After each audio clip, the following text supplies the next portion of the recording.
Čau, draudziņi! Mēs esam atpakaļ studijā Gaters, un šodien pie mums viesos ir apvienība ar nosaukumu Podruga. Sākotnēji kā Alises solo projekts, dibināts 2016. gadā, bet gadiem ejot sadarbībā ar dažiem citiem mūziķiem, un tagad jau pilna grupa, 4 cilvēki. Tikko apvienība Podruga laidus klajā savu debijas albumu ar nosaukumu Sextasy, un arī nospēlēts šī albuma prezentācijas koncerts šobrīd karstākajā vietā Vagonu zāle. Kādas jums pašiem sajūtas pēc relīzes, pēc prezentācijas, vai ir apmierinājums par izdarīto? Man vismaz personīgi tāda sajūta, ka es joprojām neesmu aptvērus līdz galam, kas ir noticis, jo tik ilgu laiku mēs gatavojām šo albumu, un, protams, ar visu Covid un visu, kas tur pa vidu bija, ļoti ievilkās process, mēģus nevarējām rīkot un tā, un tad beigās mēs šeit 2 gadus rakstījām to albumu, ja ne pat vairāk. Jā, vienkārši mēs tik ilgi gatavojāmies un arī plānojām to prezentācijas koncertu, un viņš vienkārši arī tik grandios sanāca, un bija tik daudz visa kā, ka, man liekas, ka vēl jāpaiet laikam līdz tā pavisam, saprastu. Jā, cik varēja noprast, bija ļoti daudz dažāda formāta šova elementu arī, kas jums pašiem tāds lielākais gandarījums par kaut kādu vienu lietu, kas izdevās tā, kā jūs pat negaidījāt? Man šeit negaidītākā daļa, vismaz man jārunā par šo elementu, bija tā kaķsieviete pa sienu, bet ja vispār runā vēl par to pašu koncertu un par to procesu, tad man vislabāk, pašai tā kā likās ļoti forši, ka mēs spēlējām vēl ar 3 cilvēkiem. Tā kā tā saspēle ar vēl jauniem mūziķiem, tas bija lieliski. Jā, tā, ka lidojošā kaķsieviete bija brīnišķīga, tāpēc, kad mums bija ģenerāla mēģis, un mēs tur redzējām, ka viņi ir uzkārusi visu savu tehniku, un viņi tur ko pastaigājas, bet vienā brīdī mēs paši nezinājām, ko viņi darīs, un tad mēs spēlējām to dziesmu koncī, un mēs pirmo reizi redzam, kā viņi tur lidinās, un mums tāds... Un man kā bundziniekam tas skats uz pilnīgi visiem, un tad es redzu, ka visi skatītāji skatās uz viņu, un visi mēs uz skatos ar uz viņu skatījāmies. Tas tā kā tajā momentā viņi nozaga šovu. Bet bija super. Es nezināju, ka kaut kas tāds būs. Man bija tāds pats pārsteigums kā visiem pārējiem. Vai bija arī kaut kāda iecerē, ko jūs plānojuši, kas tomēr neizdevās, vai neizdevās tik labi, kā bija cerēts? Man liekas, ka īsti nē. Pārsteidzošā kārtā, man liekas, ka viss izgāja kā... PlayStation neaizgāja beigās. Jā, mēs gribējām vēl PlayStation vienā dziesmā paspēlēt, bet pirmkārt, mums skatuves izkārtojums bija kā māja, tā kā, ar augiem, ar dīvānu, un tad vēl televizoru uzstiept, tad tā kā, es būtu forši, bet prasīt daudz vietas. Un tā. Jā, bet tas tāds, man liekas, sīkums, bet visādi citādi, ņemot vērā, cik ļoti bija ambiciozas tās idejas, man šeit ar visām performancēm un pieaicinātiem mūziķiem, man liekas, ka iznāca ļoti visveiksmīgi. Bet bija arī idejas, kas mums tā arī neaizgāja, kas vienkārši albuma rakstīšanas procesā mēs bieži brainstormojam par to, kas varētu būt un kur mēs varētu būt un ko darīt uz skatos un ko citu varētu darīt uz skatos, bet tas arī neaizgāja. Bet to noteikti pataupīsim citām reizēm, citiem albumiem. Jo idejas bija visādas foršas, jā. Manuprāt, ka bieži ir tā, ka pēc kādiem tiem pirmajiem debijas albumiem, ja ne no apkārtējiem, tad pašām grupām iekšēji ir tāds kā spiediens, ka, tagad jātais nākamais, vai tur lielais konceptuālais koncerts vai nākamais albums vienkārši. Kāda jums sajūta? Jūs jau zināt, kas ir tas nākamais, vai jūs vēl kādu brītiņu patūrēsiet ar Sextasy? Tūra būs pirmā. Mēs tagad spēlēsim Nemierā 19. novembrī un Cēsīs. Un tā kā noteikti mēs gribam izspēlēt kaut kādus koncertus pa Latviju, iespējams ārpus Latvijas, bet mēs jau sākam domāt arī par jaunām dziesmām. To arī ļoti gribas darīt. Jā, šobrīd mums ir plānošanas stadijā tāda bišķiņa lielāka tūra, vēl ar vienu grupu kopā, bet par to mēs pastāstīsim vēlāk, kad jau būs nāks tuvāk. Visticamāk, tas būs pavasaris. Bet arī jau ir pamazām sākam domāt par nākamo albumu, bet tā aktīvāk pie tā sāksim strādāt droši vien nākamā mēnesis. Pagaidām vēl tā.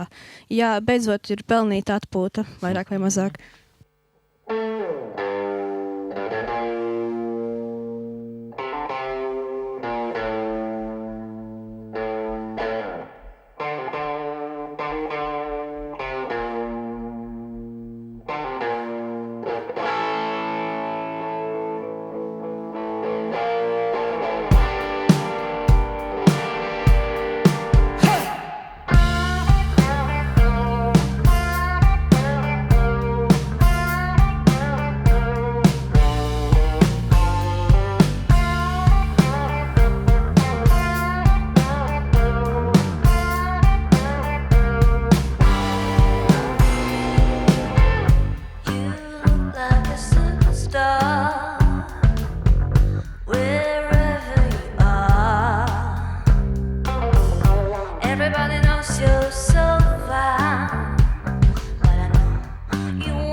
Pirms Padruga bija 4 cilvēku grupa, un pirms bija koncerts, kur kopā bija 7 mūziķu skatuves. Ja?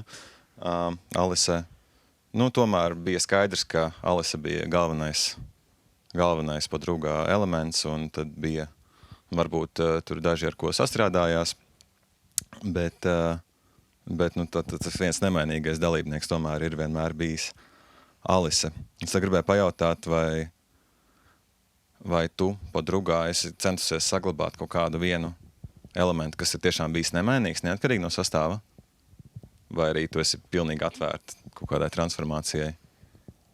Man liekas, ka tā viena lieta, ko es vienmēr esmu gribējusi, lai būtu un lai paliek, ir tieši tā atvērtība pārmaiņām. Jo man liekas, ka jau pašā sākumā man bija tas koncepts, ka es gribu veidot elektronisko mūziku, bet es gribēju apvienot visdažādākos tos žanrus un taisīt kaut kādas eklektiskas kombinācijas un tā. Un vienkārši man pašai arī patīk tik ļoti dažāda mūzika, un mēs arī šobrīd grupā katrs ar savu kaut kādu backgroundu. Līdz ar to es ļoti labprāt veidoju kaut ko jaunu, citādāku, un arī tālāk redzēs, ko mēs tālāk rakstīsim. Vēl nav īsti skaidrības, visādas idejas ir. Jā, šajā sakarā es gribēju arī pajautāt, es lasīju blogā Mūzikas sirds, ka tu pat teici, ka Ričards bija viens no tā skanējuma un tā albuma skanējuma autoriem, kaut kā to vaibu ziņā. Un kā tas notika, vai tu oficiāli nodeva kaut kādus radošos grožus, vai Ričards pats atnāca un es gribu šitādu albumu? Man liekas, ka drīzāk tev jāsaka, jo es nezinu, tas notika ļoti nejauši. Es biju ļoti pats pārklausījies šausmīgi daudz visāds funk albumus un bišķi soul mūziku. Es nezinu, man liekas, ka izvilku ārā visu savu dopamīnu, kas man bija uz sekciju albumu. Un, jā. Es nezinu, man ļoti grūti atbildēt uz šo jautājumu. Es varētu teikt, tas nebija apzināta darbības. Viņš nejauši tā gāja, un mums visiem vairāk vai mazāk tas derēja šāds formāts, un mēs arī tā kā ļāvāmies Ričardam idejas, mēs viņus papildinājām kaut kā tā. Bet nevarētu teikt tā, ka Ričards ir viens tā kā albuma, tas ideja, jo beigās mēs visi esam smagi strādājuši pie viņa, bet tas, ka tur ir jūtams ģitāras influences un kad tas albums tāds ģitāristu albums, tad ir ļoti labi. Manuprāt, ir ļoti labs rezultāts sanācis. Tagad nedaudz īsumā ieskicēšu, kur mūziķi ir spēlējuši citās apvienībās. Un kas ir interesanti, tad Alisei Podruga ir vienīgā grupa, galvenais projekts un visas savas idejas caur to attīstījusi. Tiesa gan var minēt, ka Alise ir bijusi arī tā teikt piedziedājusi grupā Kasetes. Ričards Daugsts savukārt ir spēlējis grupā Careless Afterlife. Tāpat kā Jana Petkus. Un Jana spēlē arī A Farewell to Words un tagad arī grupā Nikto. Un Kārlis Lazdovskis grupas Be Rīt un Trigger Happy, kā arī Parāda. Vispār es pateicu? Jā, bet par Careless Afterlife ļoti interesanti tas, ka mēs ar Ričardu īstenībā pirms tam bijām mainītās lomās. Es spēlēju ģitāru un Ričards spēlēja basu, un tagad šeit ir noticis tā kā otrādi. Jā, switch. Vai jūs abi vienlaiks izdomājat mainīt instrumentu vai?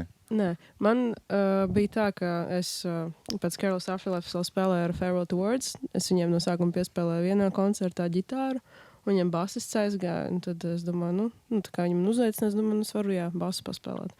Un tad beigās tā kā, sanāca paņemt pauzi no visām grupām, un tad Alis ieminēs, ka viņiem vajag basistu, tas arī labs stāsts. Un tad es Alisai pateicu, ka man ir šarms un pedāļi, un tā es kļuvu par Podrugas basistu.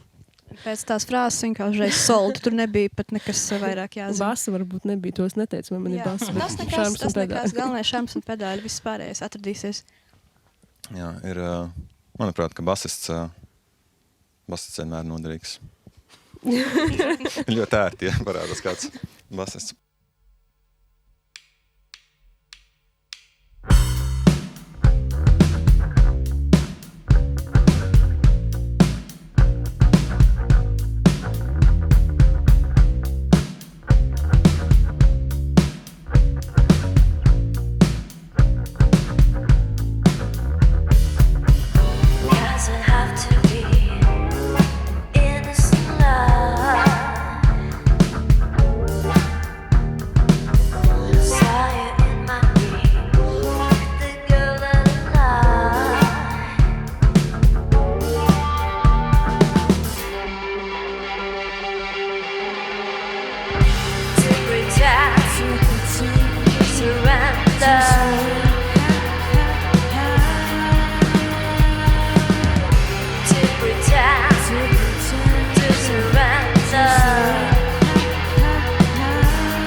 fucking hazard to you.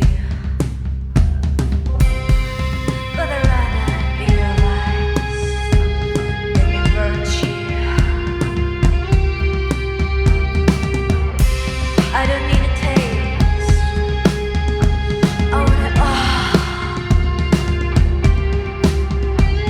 Undress and possess with emotion until I reach my SEXTASY.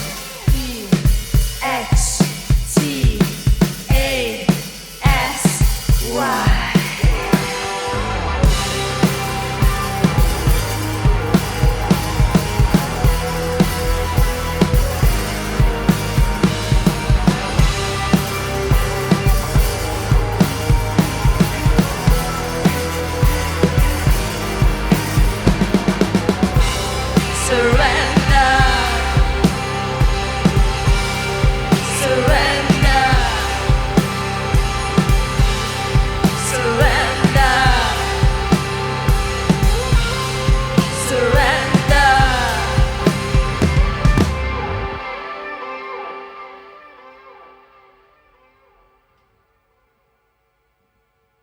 Pirms dažām nedēļām kādā komentāru sadaļā šautauts Uldim, protams, pa draugu sakarā izveidojās tāda ļoti dramatiska diskusija. Paudžu sadursme, varbūt tā to var nosaukt. Es varbūt tur neiešu baigās detaļās, es gribēju pajautāt, vai tas tā bieži gadās kaut kā tāda veida negācijas vai koncertus vai Man liekas, ka komentāros. nē, šis bija tāds pirmais lielais hateru. Otrais varbūt, jā, tajā pašā. Jā, right, bija par tiem 100 eiro, vai ne? Jā, Jā, tur ko. mēs vēl zinām. Ja kas mēs vēl aizvien gaidām to 100 eiro? Jā, tā kā, Kā tur lūdzu. bija? Jā, tur kāds iekomentēja, ka ja šie uzstātos kādā restorānā vai kur tur iedotu 100 eiro, lai aizverās. Tā kā es atsūtīju naudas pieprasījumu, joprojām nav. Tā kā, tāpēc mēs turpinām trokšņot. Vai jums ir idejas, kāpēc kaut kas tāds aizsākas, vai tas ir... Vai tas tāpēc, ka cilvēkiem vienkārši nepatīk, vai jums liekas, ka jūs esat kaut kādu konkrētu stīgu aizkāruši, ko varbūt nevajadzētu aizskart? Pārāk provokatīva grupa varbūt. Jā, Ričard. Lai es varu izteikties. Jā. Okay, pirmkārt, tas ir internets. Man šeit vienmēr kāds būs haters kaut kam. Bet vēl svarīgs aspekts ir tagad pasaulē notiekošais un mūsu grupas nosaukums, kas vispār nav nekādā veidā politiski vai kaut kā nacionālisks, tā kā to pieskaņa apakšā. Viņš vienkārši ir grupas nosaukums, bet ir cilvēkiem, kuriem viņš sāp kaut kādiem iemeslu dēļ. Jā, man liekas, tas ir viens svarīgākais iemesls tam visam, jo arī tajos komentāros, un ja paspēlas arī recenzijas, tad tur to piemin. Jā. Man liekas, ka arī vienkārši latvietim ir tā vēlme būt kaut kādam, nevis dusmīgam, bet varbūt mazliet naidīgam un skaudīgam par to, ka kāds cits kaut ko tomēr dara. Un tad viņš grib izjust kaut kādu negāciju un savus prikols, ko viņš nav varbūt kādreiz izdarījis, manuprāt. Kas jums pašiem ir, jūsuprāt, visgrūtākais, kas jums ir, ar ko jums ir nācies sastapties, kopš jūs spēlējat kā grupa? Covid periods. Jā, tas tā ļoti ietekmēja mūs, jo principā kaut kādu, man liekas, pusgadu, ja ne vairāk, mēs nevarējām vispār mēģot, un dziesmas jau bija tādā puspabeigtā stadijā, bet ļoti, ļoti vajadzēja tos mēģus, un vienreiz arī mēs drusciņi tā neatļauti paspēlējām un tikām pie soda. Tas bija pēdējā diena pirms lockdowna Jā, beigām. principā 2 stundas pirms. Un kāds nostačīja mūsu policistiem, atnāca izrakstīja sodu mums visiem. Bet bija labs mēģinājums. Pa pusgadu nebijām tikušies un bija superīgs mēģinājums toreiz. Mēs arī skaļi bijām toreiz, man liekas, diezgan, jo mēs tieši neesam tikušies tik ilgi. Vēl grūtības varētu būt grupā, kas kā kur reiz, dažkārt tās ir grūtības, dažkārt tas liels bonus ir Elses pieminētais fakts, ka mums ir dažādīgi backgroundi. Tajā mūzikā, ko mēs klausamies un kur mēs esam pirms tam spēlējuši. Dažkārt tas ir grūtības, bet arī tā ir laba lieta. Bet tas gan jau ir vairumā grupu. Jo man bija tā, vismaz pirms Elses man pajautāja, es elektronisko mūziku gandrīz vispār neklausījos. Un tad, kaut kā es pievienojos grupai, un tad Alis šāva kaut kādas visādas dziesmas un vēl kaut ko, un tad tev bija tāds, hei, kāpēc nepmēģināt kaut ko tādu, ko tu nekad neesi mēģinājis? Jā. Un beigās aizgāja baigi labi.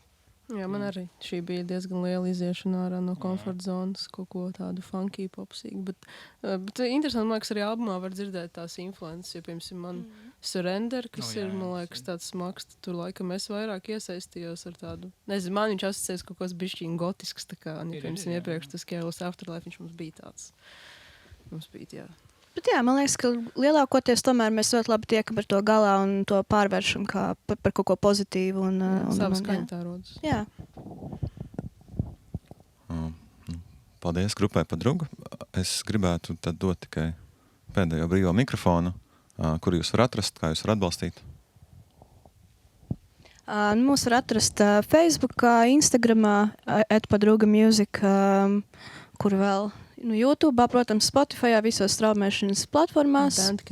Bandcampā, jā.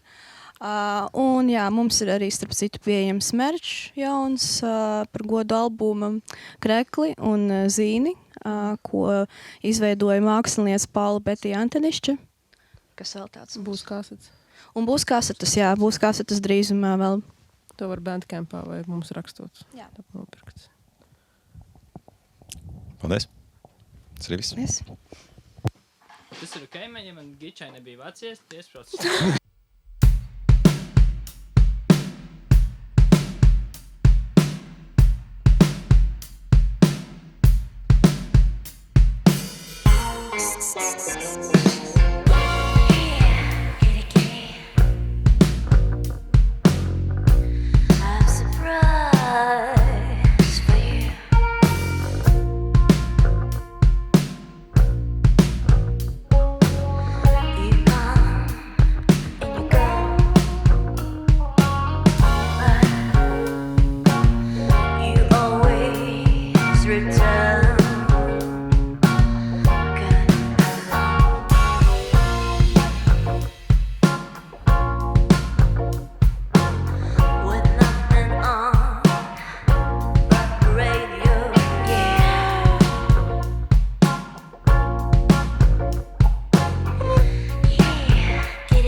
Stop till I get enough. Be my bed. Your place is here. I'm not your bed. At the foot of my bed. One and I, your hands around me.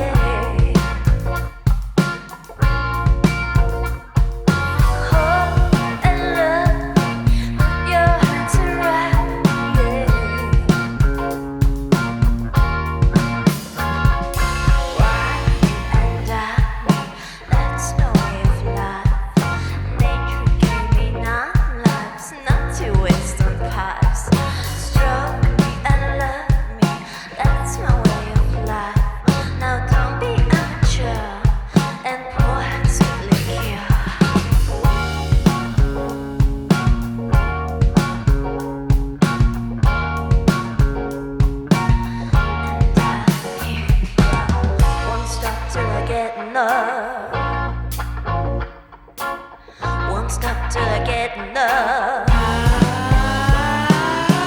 Why and I hold me and love me.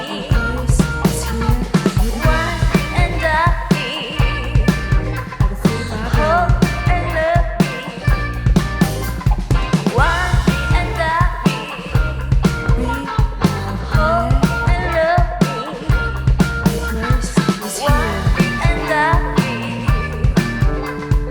hold and love me.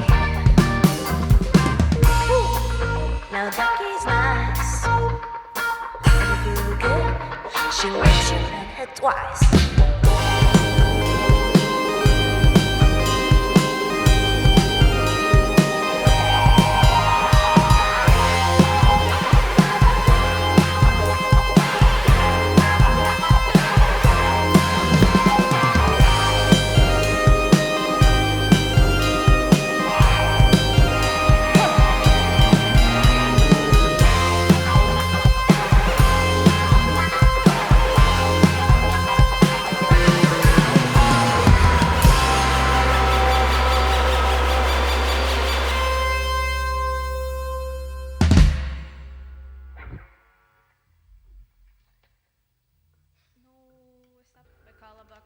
vienkārši pabīdīšu gabalā.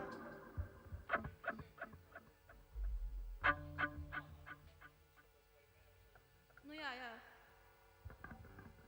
Katrā ziņā man...